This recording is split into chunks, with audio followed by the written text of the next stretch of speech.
사람은 대개 자신과 똑같은 무언가를 접하거나 나와 연결된 것을 보면 마음이 흐뭇해집니다. 저는 1983년에 태어났습니다. 그래서 설교의 제목을 1983이라고 정했는데 저는 이 숫자만 보아도 마음이 편안해져요. 내가 태어난 해지.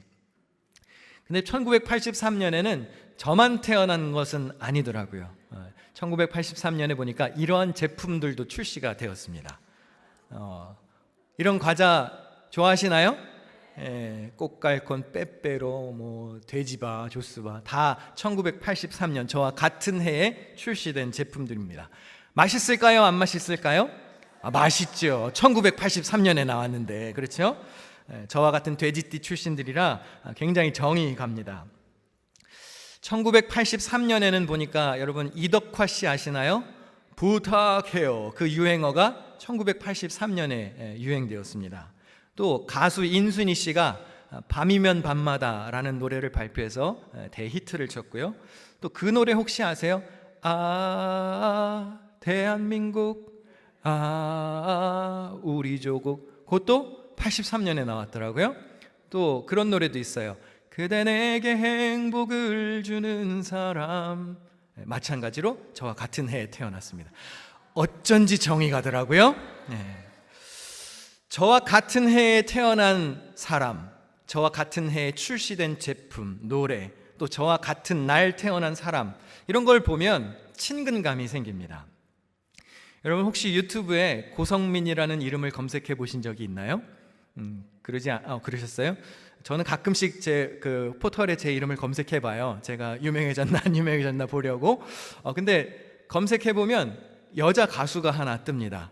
저 고성민 목사도 뜨지만 고성민이라고 치면 이 여자 가수가 등장을 하는데요. 저는 누군지도 모르고 본 적도 없고 어떤 노래를 불렀는지는 잘 모릅니다. 근데 정이 갈까요? 안 갈까요? 가요. 왜? 이름이 성민이잖아요. 그러니까 왠지 좋은 사람일 것 같아요. 아마 자기 자신을 가장 닮은 결정체는 자녀이겠죠. 저희 형제의 변천사 사진을 한번 준비해 봤는데요. 저랬던 아이들이 저렇게 변질되었습니다. 그래서 지금은 저 어린 모습의 아이들을 볼 수가 없죠. 그런데 놀라운 일이 벌어졌어요. 한 세대가 지나고 났더니 똑같은 얼굴이 생겨난 것이죠. 제 아들 그리고 우리 댄 목사님 아들이 거의 사진이 그 사람이 그 사람 같죠. 생김새, 취향, 어떤 생각 이런 것까지 비슷하기 때문에 이 아이가 대충 어떻게 움직일지도 예측이 되죠. 자기와 비슷한 걸 보면 기분이 좋을까요? 안 좋을까요? 좋습니다. 흐뭇합니다. 설교를 준비하면서 이런 생각을 하다가 문득 그런 마음이 들었습니다. 하나님도 당신을 닮은 무언가를 보시면 흐뭇해 하시지 않을까? 제가 1983이라는 숫자만 보아도, 같은 이름을 보아도, 저와 닮은 꼴인 사람만 보아도 왠지 모를 정이 느껴지고 흐뭇해지는데, 하나님도 당신과 같은 모습을 찾으셨을 때 보시면서 기뻐하시지 않겠는가? 오늘 본문 27절 말씀을 같이 읽어보겠습니다. 시작. 하나님이 자기 형상 곧 하나님의 형상대로 사람을 창조하시되 남자와 여자를 창조하시고. 하나님은 당신의 형상대로 사람을 창조하셨습니다. 이 구절에서 형상에 해당하는 히브리어 원문은 젤렘이라는 단어인데요, 이것은 추상적인 단어가 아닙니다. 아주 구체적이고 가시적인, 즉 어떤 모양을 본떠서 만든 조각상 같은 것을 의미하는 단어입니다. 그래서 예전에 성서학을 연구하시던 성서학자들은 하나님의 형상으로 인간이 창조되었다라는 구절을 어떻게 해석했냐면, 우리가 진짜로 외형적으로 하나님과 물리적으로 닮았다라고 해석하기도 했습니다. 마치 붕어빵을 찍어내듯이 하나님이 당신의 모습 그대로 사람을 존귀한 존재로 창조하셨다는 의미입니다. 그러니 하나님께서 당신의 형상대로 지은 우리 자신을 바라보실 때 흐뭇하시겠습니까? 안 흐뭇하시겠습니까? 흐뭇하시겠죠. 얼마나 마음이 좋으시겠습니까? 이 시간 예배하는 여러분에게 질문 드리겠습니다. 지금 여러분의 모습을 하나님이 보시고, 야, 역시 넌 나를 닮은 존재야. 역시 너는 내가 처음 너를 창조했을 때의 아름다운 모습 그대로 잘 커나가고 있구나. 너를 보니 내 마음이 무척 흐뭇하구나. 그런 생각을 하실까요? 아니면 하나님의 형상은 온데간데 없고 나는 너를 그렇게 만들지 않았는데 온통 죄로 물들어 버렸구나 라고 말씀하시지는 않을까요? 자녀가 잘못하면 부모의 마음이 편치 않습니다. 잘 되기를 바라는 마음에서 훈계도 합니다. 때 묻은 자녀의 모습을 보고 기뻐할 부모는 없습니다. 얼른 안타까운 마음에 씻겨주고 싶죠. 왜 그렇습니까? 사랑하기 때문입니다. 그 아이가 원래부터 죄에 오염된 아이가 아니기에 아름답고 사랑스러웠던 그 아이의 본래 모습을 부모는 알고 있기 때문에 소중한 자녀가 타락하면 마음이 아픈 겁니다. 자식이 잘못된 길을 향해서 가는데 그대로 방치한다? 그것은 사랑이 아니겠죠. 간혹 내 자식이 너무 사랑스러워서 아무렇게나 해도 방치하는 부모가 있습니다. 그냥 내버려두는 부모들이 있습니다. 여러분, 부모는 그렇게 하면 안 됩니다. 나에게 사랑스러운 자녀라면 다른 이들에게도 사랑받게끔 키워야 합니다. 잠언에 보면 그런 구절이 있죠. 은총과 귀중히 여김을 받으리라. 여러분, 여러분의 자녀가 하나님과 사람 앞에 은총과 귀중히 여김을 받도록 책임지고 잘 양육해야 합니다. 자식이 오물을 뒤집었었는데 타인에게 피해를 주면서 사는데도 아무런 조치를 하지 않는다면 그 부모는 자신의 이기심과 자식 사랑을 혼돈하는 겁니다. 물론 부모는 자식을 아껴야 합니다. 보호해야 합니다. 그러나 무엇보다 중요한 것은 자녀가 거룩하도록 인도해야 합니다. 하나님도 마찬가지이십니다. 죄에 물든 인간을 보시고 마음이 아프셨어요. 하나님의 형상대로 지으셨는데 아름다운 주님의 형상이 훼손되었으니 속상하셨습니다. 인간은 처음에 하나님의 모습과 닮아 있었습니다. 그래서 하나님이 이렇게 말씀하시죠. 하나님이 지으신 그 모든 것을 보시니 보시기에 심히 좋았더라. 하나님이 창조하시고 보시기에 좋았어요. 물론 좋으셨겠죠. 완전하신 주님이 만드셨으니까요. 완전하신 하나님 당신의 모습을 본떠서 창조한 인간이기에 당신과 꼭 닮은 사람들의 모습이 보시기에 좋았습니다. 마치 나와 연관된 것을 보면 내 기분이 좋아지듯이 하나님도 우리 모습 속에 보이는 하나님의 형상을 보고 참으로 선하다, 아름답다 칭찬하신 것이죠. 하지만 미련한 인간은 세상의 유혹과 시험에 의해서 더러워졌고 하나님의 형상이 희미해져 버렸습니다. 하나님이 어떻게 하셨을까요? 지저분해진 인간을 보고 그냥 가만히 계시지 않았습니다. 요한일서 4장 9절과 10절 우리 다 같이 한 목소리로 읽겠습니다. 하나님의 사랑이 우리에게 이렇게 나타난 바 되었으니 하나님이 자기의 독생자를 세상에 보내심은 그로 말미암아 우리를 살리려 하심이라. 사랑은 여기 있으니 우리가 하나님을 사랑한 것이 아니요 하나님이 우리를 사랑하사 우리 죄를 속하기 위하여 화목제물로 그 아들을 보내셨습니다. 아멘. 아멘. 하나님은 우리를 너무 사랑하셔서 죄로 인해 죽어가는 모습을 그냥 가만히 지켜보고 있으실 수가 없었습니다. 그래서 무너진 관계를 다시 화목하게 하고자 독생자 예수 그리스도를 화목의 제물로 주셨습니다. 사랑하면 가만히 있지 못하는 겁니다. 사랑하는 이의 더러움을 없애기 위해서라면 내 것이라도 희생하게 되어 있습니다. 하나님은 우리를 사랑하셔서 자기 자신까지 내어주셨습니다. 갈라디아서 2장 20절에 보면 내가 그리스도와 함께 십자가에 못 박혔나니 그런즉 이제는 내가 사는 것이 아니요 오직 내 안에 그리스도께서 사시는 것이라. 이제 내가 육체 가운데 사는 것은 나를 사랑하사 나를 위하여 자기 자신을 버리신 하나님의 아들을 믿는 믿음 안에서 사는 것이라. 하나님의 사랑은 자신을 버려서라도 우리를 살리시는 사랑이었습니다. 이러한 사랑이, 이런 하나님의 사랑이 여러분의 삶에도 가득하기를 원하십니까? 그렇다면 사도행전 2장 38절 같이 읽어보실까요? 시작. 너희가 회개하여 각각 예수 그리스도의 이름으로 세례를 받고 죄사함을 받으라. 그리하면 성령의 선물을 받으리니. 예수님의 이름으로 죄사함을 받고 성령을 받아 아름다운 열매를 맺는 삶이 되어야 합니다. 고대 근동 지역의 역사를 보면 보통 그 지역의 주권을 가진 자가 누구인지를 드러내기 위해 신이나 통치자의 형상을 그 지역에 세워놓습니다.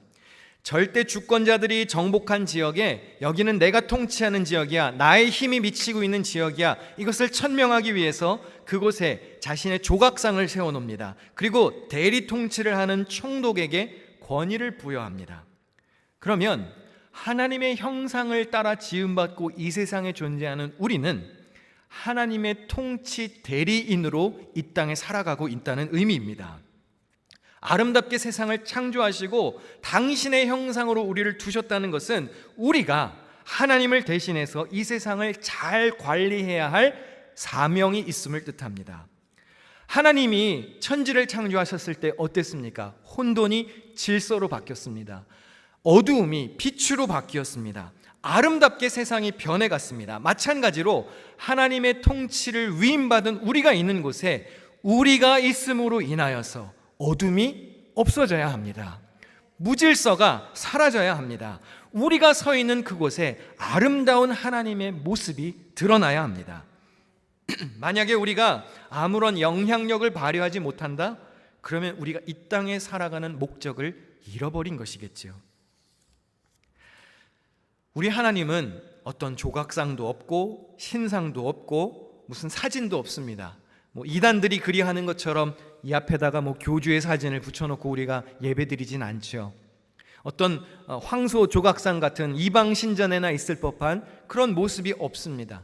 이 십자가는 예수 그리스도의 희생의 보혈, 하나님의 은혜를 기억하는 기념물이지 이것이 하나님의 형상은 아니죠. 그런데 다른 이방 땅의 신들을 보면 황소 모양도 있고 돼지 모양도 있고 뱀의 모양도 있고 개구리 모양도 있고 여러 가지 신의 모습이 이미지화되어서 조각이 되고 그림이 나타나 있습니다. 그런데 우리 하나님은 그림이 없어요. 사진이 없어요. 하나님 어떻게 생기셨을까요? 어느 날 저희 아들이 그러더라고요. 아빠, 나 하나님이 어떻게 생겼는지 궁금해. 그래서 빨리 천국을 가봐야겠어. 그러는 거예요. 그래서 좋은 자세이지만 조금 나중에 가도록 하자. 궁금한 거예요. 어떻게 생기셨나? 근데 왜 하나님이 이미지가 없으실까요? 오늘 본문 27절을 다시 한번 다 같이 읽어보겠습니다. 시작. 하나님이 자기 형상 곧 하나님의 형상대로 사람을 창조하시되 남자와 여자를 창조하시고. 왜 하나님 사진이 없을까요? 우리가 있잖아요. 우리가 하나님의 형상대로 지음을 받았으니 하나님 굳이 이미지가 필요 없으십니다. 여러분 옆에 앉아 계시는 형제와 자매의 모습 속에서 하나님의 모습이 드러나야 합니다.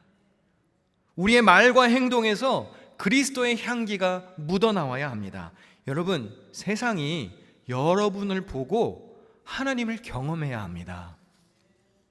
내 말투에서 하나님의 성품이 드러나야 합니다. 하나님의 마음에 있는 것들이 내가 사는 삶의 방식을 통해서 표출되어야 합니다. 그게 내가 하나님의 사람이라는 증거입니다.